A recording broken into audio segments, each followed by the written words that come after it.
అక్క నిన్న ప్రోగ్రామ్కి వెళ్ళావు కదా, ఎలా జరిగింది? చాలా బాగా జరిగింది సుబ్బు.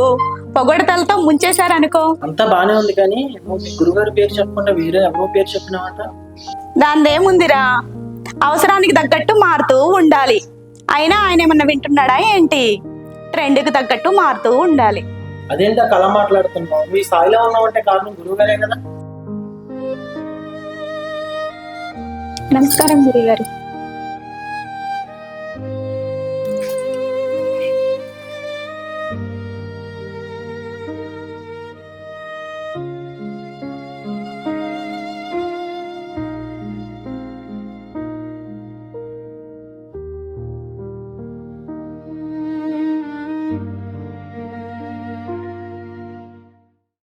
నమస్కారం గురుగారు. నమస్కారం అమ్మా. నిన్న ప్రోగ్రాం ఎలా జరిగింది? చాలా బాగా జరిగింది గురుగారు. అందరూ ప్రశంసలతో ముంచెత్తేశారు. నేను ఈ స్థాయిలో ఉన్నానంటే కారణం మీరే గురుగారు. నన్ను ఆశీర్వదించండి. దీర్ఘ ఆయుష్మాన్ భవ. సంతోషం అమ్మా. నా ప్రియ శిష్యురాలంటే నువ్వేనమ్మా. నాకు చాలా గర్వంగా ఉందమ్మా. అదేంటి గురుగారు అలా మాట్లాడుతున్నారు? తను మీ ప్రియ శిష్యురాలైతే మరి నేనేంటి? శిష్యులందరినీ ఒకేలాగా చూడాలి. తనలో ఒకలాగా నన్ను ఒకలాగా చూస్తే ఎలా? గురువు మాత్రమే శిష్యులందరినీ సమానంగా చూడాలి.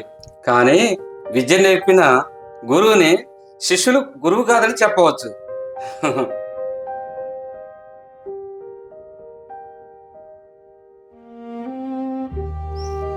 నేను చెప్పానా ఇందాక?